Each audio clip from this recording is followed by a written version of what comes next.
Welcome to the Good Shepherd and the Child podcast, where we explore the spirituality of the Christian child through the method of the catechesis of the Good Shepherd. I'm your host, Carrie Mecki Lozano. Today, Claire Paglia and Cathy Johanni are back on the podcast, and we are discussing 4 tools that you can use in your atrium, in your home, as a way of helping to aid you in this growth in freedom and discipline, freedom and responsibility. So today, Cathy and Claire are going to dive into the tools of modeling, scaffolding, isolation of difficulty, and purposeful work, and what these things mean, and how you can use these tools both with the first plane child in toddler and level 1, and with the second plane child in level 2 and 3. Claire is a child of the atrium. She is a AMI Montessori guide who has worked in primary environments for the 3 to 6-year-old for over 12 years. Now she enjoys preparing Montessori-friendly spaces at home for her own 3 children, as well as shares that experience online through her Instagram account. So I have a link in our show notes for you to be able to follow Claire. And Cathy Johanni is from Ohio. She has been working with children for over 2 decades. She is a formation leader in all 3 levels of the catechesis of the Good Shepherd. And she is also a Montessori guide for the elementary age child. I hope you enjoy. Cathy and Claire, thank you so much for joining me on the podcast again. Thank you. It's great to be here. I'm happy to join you again.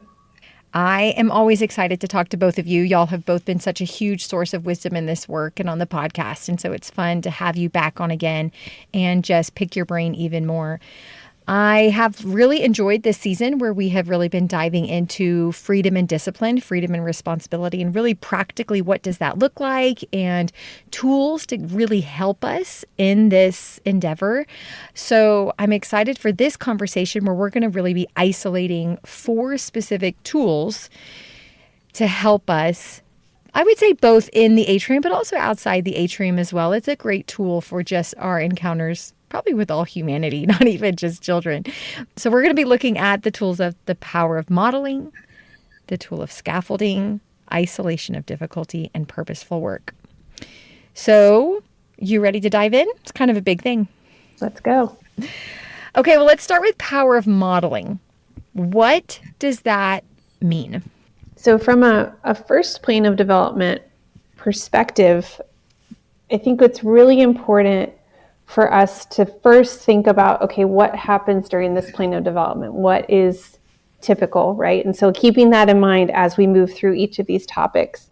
But with modeling, especially in that first plane of development, and it still is something that's present for the subsequent planes of development, but it shifts. That first plane child is watching the adult very closely. And so we have a lot of opportunity there to be able to set a positive example in our atria and be able to help set the tone of what we want to be happening in the atrium. So we are the prepared adult. The child is watching us whether we realize it or not. And sometimes it's something we realize retroactively when children are calling across the room. We're like, why is everybody calling across the room? And then we catch ourselves doing the same thing. Mm-hmm. So just really being aware of our presence, our attitude, the way that we are with the children, and really consider what we want the atrium to look like and make sure we're modeling that. So some of the questions I ask myself, or I think about each year as I begin a new atrium year, is, what volume do we want it to be in the atrium? You don't want it to be silent, right? We want there to be a hum of work, but we also don't want it to be so loud that it disturbs children that are working. So thinking about that, how do we want children to speak to one another, and how can we help them through grace and courtesy, and also through our example, to be able to be harmonious with one another in the atrium and work through conflict positively. Also thinking about how we move in the space. Are we rushing from one area to the next, or are we modeling walking Are we modeling careful movements when we pick up trays? Are we carrying one thing at a time? Or are we doing what most of us probably do when we are leaving the grocery store and try to carry 10 bags at a time, so we only have to do one load? And, another one which I feel like is really, really important, and not everyone catches on to this, but how important it is to get down on the child's level to speak to them, and speaking to them in a calm tone of voice, and really taking the time to get to know each child and build that connection and relationship with them, so then they're ready to accept your guidance and the presentations in this space.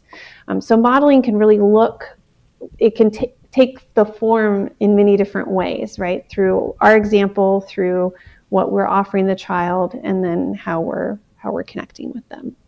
Modeling is huge in the toddler atrium. It's even a form of indirect presentation for you to be modeling how we do this and that and this and that. It's such a huge part for that 0 to 3-year-old. And I also feel like modeling is such a great calling out for us as adults towards authenticity, because especially in light of our work in the atrium, our work is to aid in prayer, right? Aid in a growth in a relationship with God.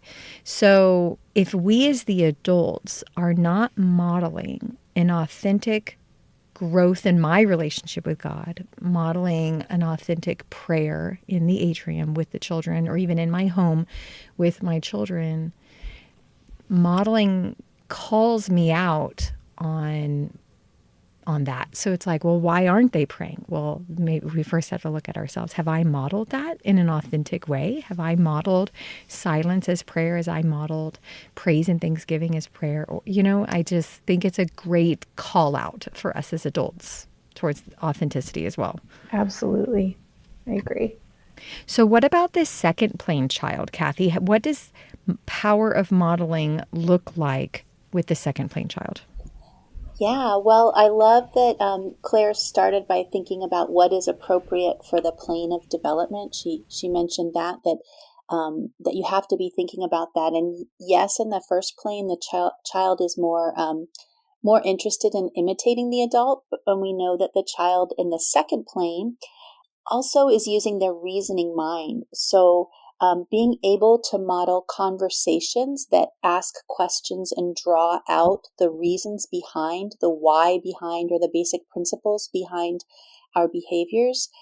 And that would be a respectful conversation that we're always having with the children, not the sort of dictator type conversations that maybe some of us grew up with in our experiences, but just really a respectful conversation, and helping to draw out the reasoning mind, so that the children understand the principles behind what they're doing. You mentioned conflict. That's a great focus at this age. The second plane child is really trying to figure out social interactions. And that is really part of their work, is to figure out how to work in a group. What are the norms for this group? And so when a conflict arises, they may reflexively come to you and say, so-and-so did this, or you should tell so-and-so to, do whatever. And again, with this modeling, it's got to be, well, did you speak to this person? Did you already talk to this person? Would you like me to come with you as you tell this person how you're feeling and what you would like them to do? So I think that we're modeling always with the children those social skills that we're hoping that they will develop. And I think I love that you started with this, because it as you said, Carrie, it's a call for us to look at ourselves. If something isn't going right in the atrium, first person we should look at is ourselves, and see, is there something in me that needs to be adjusted here? I think sometimes it can be a bit of a temptation with our assistants for us to step aside and have a conversation with the assistants that's maybe not relevant or immediately relevant to the atrium, but keeping our focus on the task at hand, keeping our focus on the children and the peace of the atrium, even with the other adults that are there, is really important. And as you were talking about prayer, we should be modeling good prayer responses, especially in the second and third level atrium, the children themselves are planning prayer. And so we should be joining them. We should resist the temptation to, take one pass through the atrium and make sure things are restored instead of joining them for prayer. No, we should be there with them. We should be following their lead. We should be respectful and prayerful and peaceful with them as they practice those important skills that they're developing. Yeah.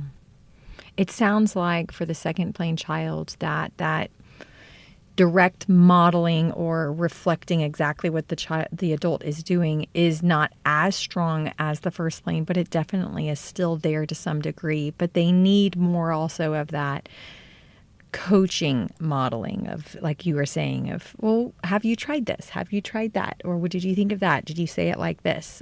Those type of examples. I also love how you've shared in the past about you've acted things out with the other adult in the atrium to help them to see what works and what doesn't work, especially with grace and courtesy and social interactions. I think that's a great tool also. Yes. Yeah. This year we had some girl drama happening in our atrium, and, we have to expect that at this age. And so, maybe we had someone who was being bossy, and that was causing eye rolls and storming off and, pouting and things like that. And so my assistant and I, we did act it out, not right at the time, but, maybe the next session that we came at the very beginning of it, and not in a way that was shaming any one particular person, but just kind of like, has this ever happened to you?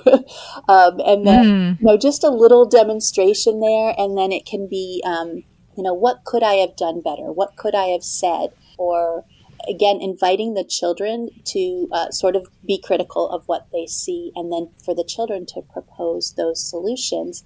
That is giving them a window into maybe behaviors that they don't really recognize in themselves or in their peers, and then hopefully equipping them with some choices that they can make in the future that can really help them to be more peaceful. I like that. It's very indirect. It's not you're telling one child you should do this, but it's more indirect and letting them absorb it and decide for themselves how they're going to act to that. I like that.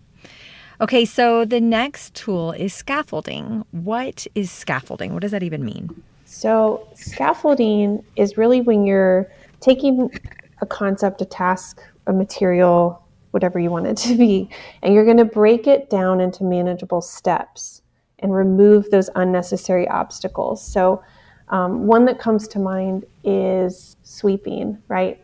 We want children to be able to sweep up, if something spills. However, depending on the amount of what spills or the surface that it's on, if it's on tile, it might scatter really far, or if it's on carpet, you may need to use a carpet sweeper instead of a broom. But really taking that task for the young child, and it's kind of like I'll help with this part, you can do this part. Or if the child wants to identify that, I'll do this part, you do this part. So it's a tag team effort. But you're really breaking down that task into small steps. You might present before a child has a huge spill. You would really want to present, how do we sweep to a central location, right? So sometimes I'll use a dot sticker on the floor, and then we might use, when I was in my primary classroom, we would use dried flower petals, and they would sprinkle those on the floor, and then I showed them how to sweep in a circular motion to the dot, and then use the dustpan and pick it up. And so breaking it down into those pieces, instead of just saying once that thing spills, oh, you need to clean it up, they don't know how, right? So we need to help them. And there is, I feel like, this misconception that goes with Montessori children in particular, that they're going to be fiercely independent from the get-go, just naturally. It's just going to be this magical, natural thing that happens. And they really do need support to get to that point where they are independent, where we're offering just enough help. So we're giving them those stair steps to get to that end goal, not setting them up for failure with a huge spill that they can't manage and expecting them to handle it themselves. So we're really just wanting to break it down into smaller pieces and then go from there. Yeah. I like that. Because I agree with you. I think a lot of times we assume that children know how to do certain things, and then we get upset when they didn't do it or didn't do it correctly, or, the way we in our minds Yes. thought that they should do it. And really it needs to get broken down. But I have this image in my head, Nicole Kavanaugh, her account on Instagram. She recently had a video where I want to say the child's probably like 2 or 3. Yes. And they were cutting like a lime or something, some fruit. And they were really struggling with it. And she just let them struggle. And at some point they were too frustrated. So she went over and she just held the fruit and then they could keep cutting. So she just helped just enough. She didn't take it and finish the job for them. She just helped enough so then they could finish the task on their own. Yes. And ideally that task, whatever it could be, is going to be in that sweet spot that some people call it the zone of proximal development, right? It's that sweet spot between too hard and too easy.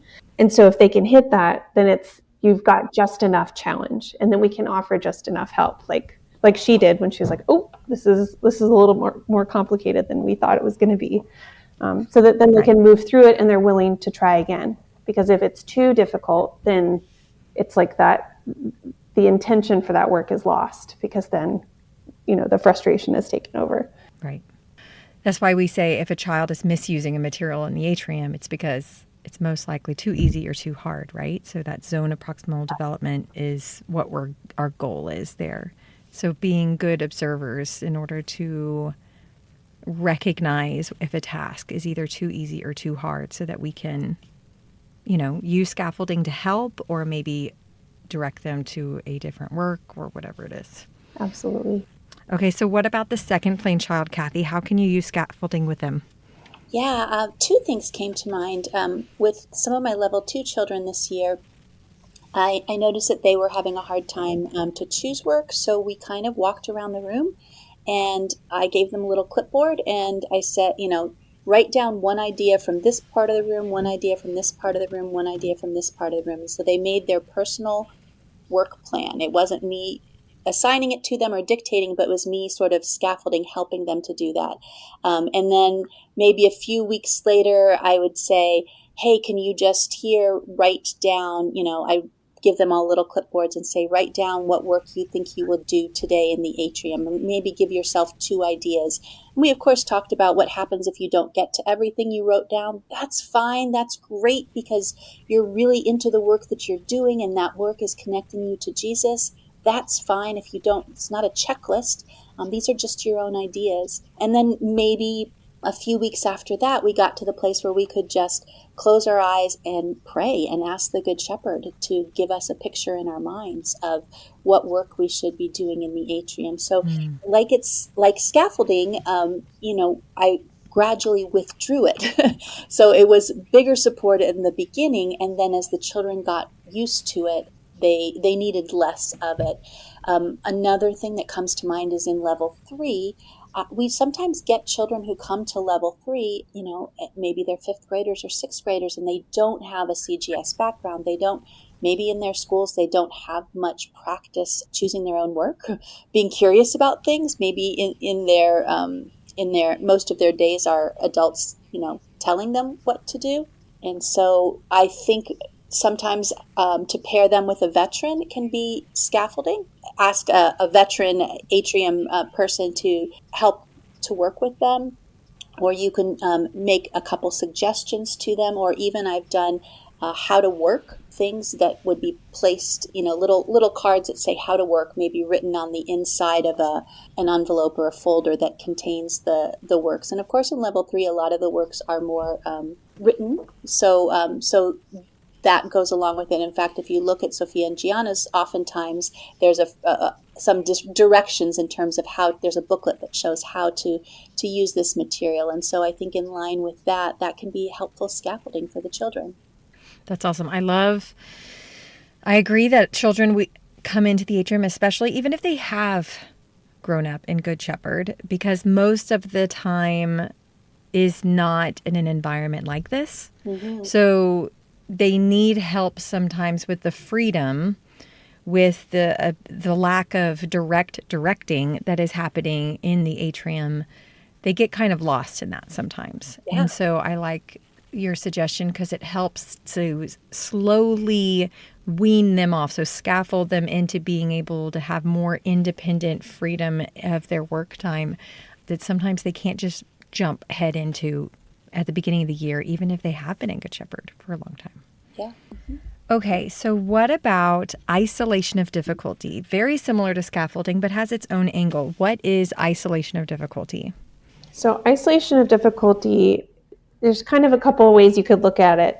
So we're isolating a skill needed for the child to be successful. So for flower arranging, the child needs to be able to know how to pour one-to-one. They need to know how to stop when it's time. They also need to know how to pour with a funnel. They need to know how to use scissors. So all of these little skills that they're going to build. So we're isolating those skills and making sure all of those things are there so that then when they get to flower arranging, they're successful with that. That's a good example because that's something we can have in the atrium. Another example, if you think about even the progression for reading with sandpaper letters, sandpaper letters, you're isolating tracing the sound and hearing the sound of that letter. We're not trying to read full words, right? We're just isolating that element of learning how to read, and then we build from there. So you can kind of look at it as like a top-down or a bottom-up process. But the materials also, especially, we can see this in practical life, they kind of offer this new friend, old friend concept. So once they do that one-to-one pouring, then we move to another pouring, which is familiar, but then it has a new added challenge, right, of pouring to a container where they need to know how to stop. Or then the next one might be pouring with a funnel. But all of those things then are pulled together if we circle back to flower arranging once they get to that material, because they're like, okay, I know how to do all these things, and they feel very confident and prepared and successful. I like that new friend, old friend. I like that. I've never heard that before. It's lovely. So Cathy, what about the second plane child? Yeah, well, I think we also have this this isolation of difficulty. I think if you consider maybe some of the materials, even in our atrium, it's not direct skills as Claire was talking about with flower arranging, but for example, our maxims. We don't give the children all the maxims at once. We lift up a few of them, right, so that they can savor them. So we're isolating each of these opportunities to contemplate a little bit. So I think the pacing of our atrium, just sort of on the second or third plane, is a way of slowing down and isolating all of these points that can be meditations for the children. I'm also thinking of the level 2 baptism work, where we revisit the signs and gestures of baptism from level 1, and it's only after that we do the essential moments, that we put them in the sequence. So I think that's kind of that new friend, old friend thing that Claire was talking about. And for the second plane child, their work is really about intellectual ordering and building confidence in their ability to intellectually order the world. And so I think this is really the difficulty and the challenge for them. We also had mentioned that in the second plane, the child's work is to figure out where they fit in society and be a social being. And I had mentioned before, we had some drama in our atrium, and the assistants and we looked at it, and we could kind of isolate a couple different problems. One was bossiness, and one was, you're working with somebody else and they're really distracted. So when we did those modeling those grace and courtesy lessons, we isolated those two things. We could have rolled it all together and modeled some of the difficulties all at once, but we wanted to isolate. How do you respond when you're working in a group and someone is very insistent that it's their way or no one's way? How do you make sure that everyone in a group gets their voice heard? So we isolated that to give them some skills that they could work on just related to that problem. And then at a later point in time, we did a little grace and courtesy skit about working with a friend who continues to get distracted, and what are some kind ways that you can call that friend back to the task that they have agreed with you that they want to do. So I think in that way we can strengthen the child's ability to respond in social situations by not making it too complex right off the bat, but allowing them to think about and practice specific skills. Those are skills. Yeah, definitely. Even beyond the atrium, right? Yes. You should write those up, Cathy. I want to see those. I want to see what you did. That's awesome. Okay, so what about purposeful work? How can purposeful work be a tool for us with the children in the atrium and beyond? It's a really good one. I feel like that often I hear from adults, well, they're not working. The children aren't choosing work, or they're not choosing purposeful work, right? So I think part of it is our mindset about work. Work needs to be an invitation, right? The presentations we offer are an invitation for the child. They can accept it or they can decline it, and either is acceptable. Our task is to really look for the alignment of work that matches the child's natural interests. So that's based on our observations. We're watching, we're kind of seeing, okay, what's the child drawn to? What's developmentally appropriate? And then we also want to align then our timing of when we offer that new lesson. It's definitely a doable practice, but it does take practice for it to take hold. So, things that if children aren't choosing work, we really want to look at why. Like, what are the conditions? What things do we need to do aside from our own task as the prepared adult of looking for that alignment and observations, making sure that the room is prepared with purposeful activities for them, and really looking at the children that you have and having opportunities based on that. So if your environment has children that are really on the young side, you're going to offer lots of practical life. You want to really amp up that area of the environment. Or if you have children that tend to be on the older side, you want to offer some additional, you don't have to add more, but you can return to those second and third moments with different materials and really help the child dive in deeper to those materials and reconnect them so that then they can dive in further. An example that comes to mind is my middle child, who's now 9, really was not ready to go to level 2 after 3 years of level 1. And I thought, surely you've been with me for 3 years, surely you're going to be ready to go. And he was not. So he really wanted to stay in level 1 for another year. So I really was looking at what are all the ways that we can extend this work for him so that it's still purposeful, it's still meaningful. It's not just sitting, he wasn't choosing water pouring every day anymore. And not like he was doing that in the first place, but things like I showed him how he could trace the puzzle map of Israel, and he could label each part. And then we were connecting that back to one of the books that we had. And so it became a more in-depth study for him because he was an older child in level 1. So I think it's just having that flexible thinking with the children that you have, figure out what they need, and then meet those needs so that then the work is purposeful. Yeah, that's awesome.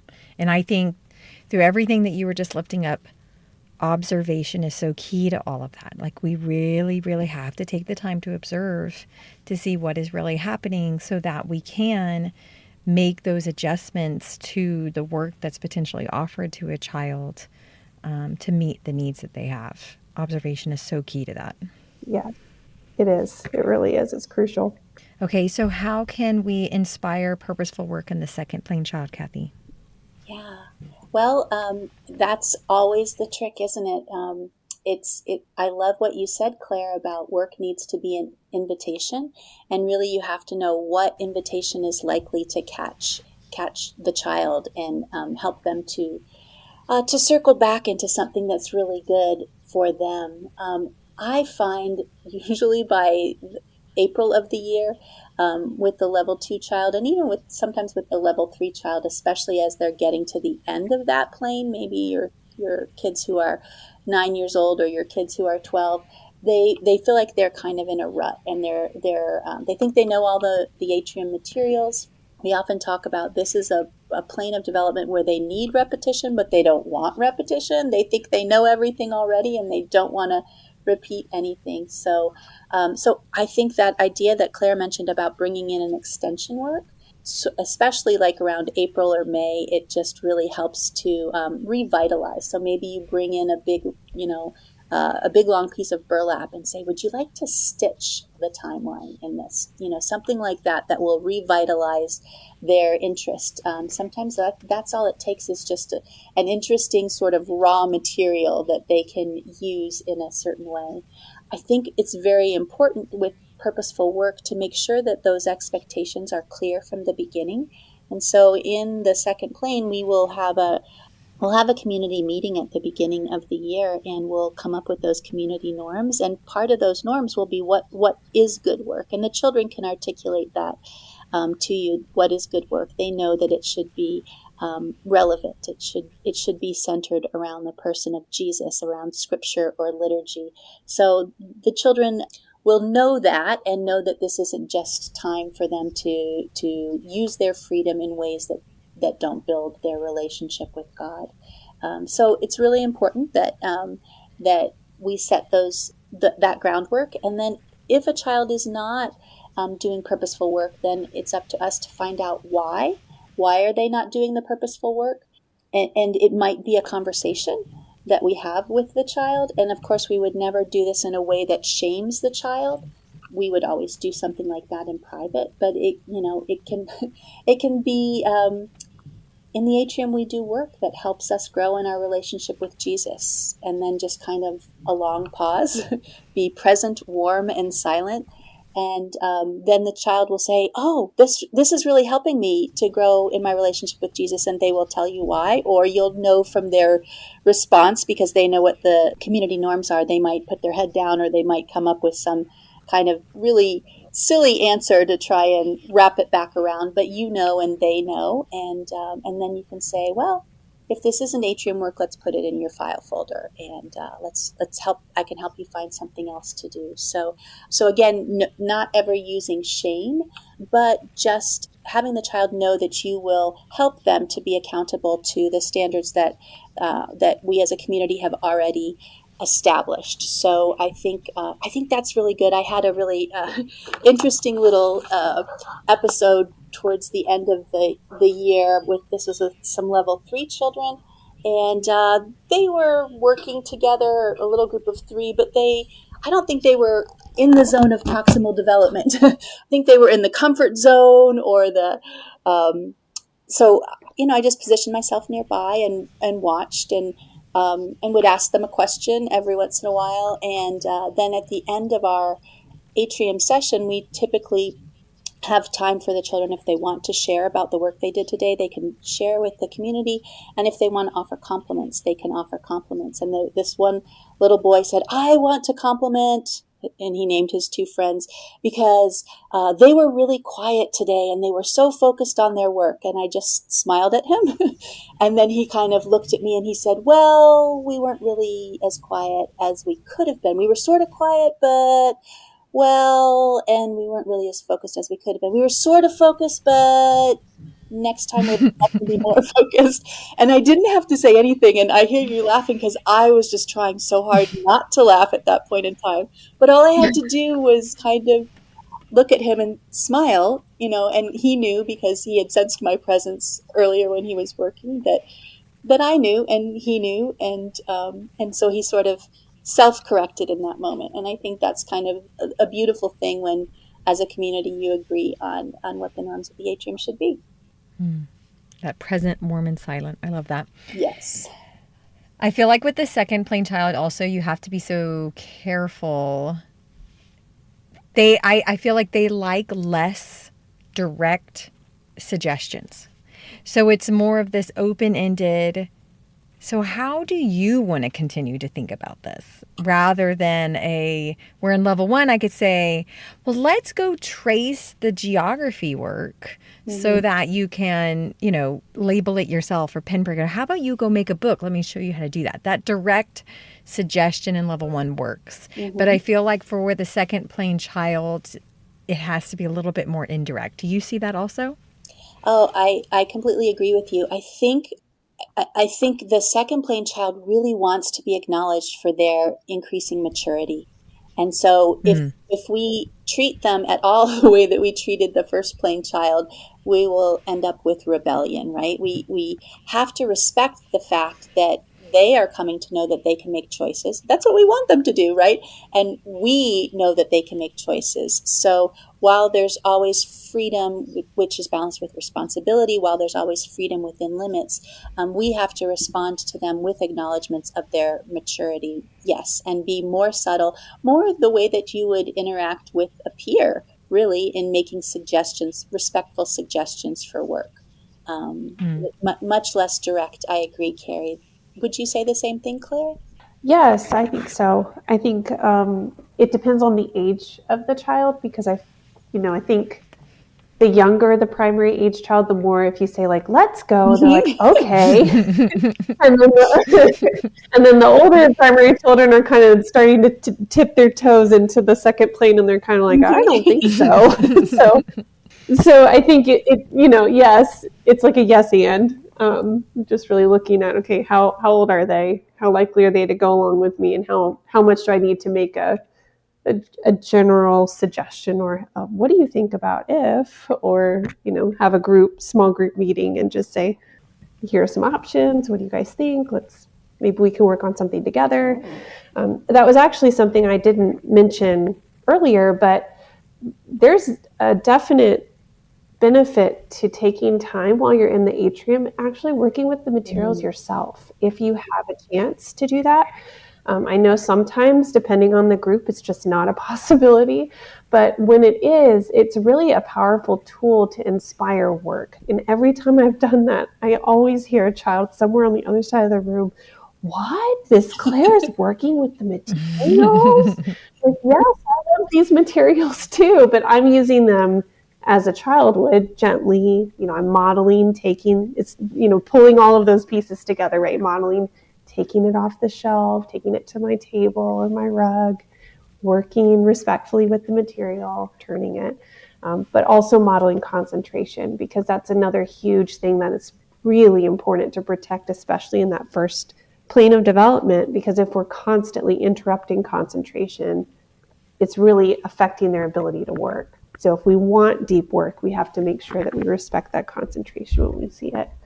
Yeah, that's huge. In and out of the atrium. Yes.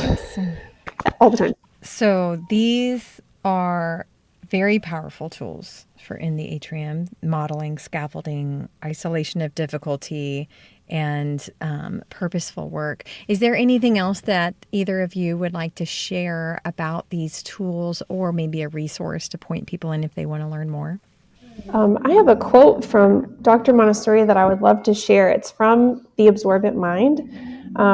And most of her books, especially if you start looking for quotes like from Secret of Childhood or Discovery of the Child, there's quite a few that relate to these topics.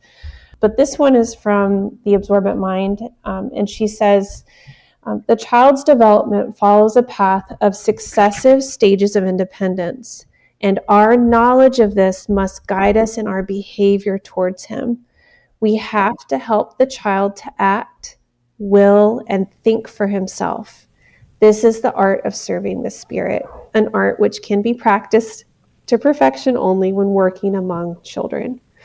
And I just love what she says there. It's so much in one little quote, but just really outlining our task as the prepared adult, and also the big work that the child is doing to become, the person that they're growing into. Mm-hmm. And that is a really beautiful quote. I feel like what she was saying is you have to allow them. So I have this image of us as the adults. We really need to be a prepared adult, but we also need to step back. Yes, for that gentle guide. Well, this has been lovely. This has been so lovely. I really appreciate both speaking into these tools, but also your experience and wisdom that y'all shared with us today. Thank you for having us. Thanks for the opportunity to talk about it. It's such an important topic. Thank you all for listening to this week's episode of the Good Shepherd in the Child podcast. I have many things in our show notes to help you out. So if you would like to go check out past episodes that have to do with freedom and discipline and freedom and responsibility, I have a whole list of those episodes in our show notes. I also have past episodes that either Claire or Cathy have been on with us. I also really want to direct you towards a few pages on our website. So we have a page called Podcast by Series, and this page allows you to pick a book or a topic, such as maybe the book Religious Potential of the Child, or maybe you want to look at different Montessori topics. And it shows you podcast episodes that go with either each chapter for a book or that go along with that topic.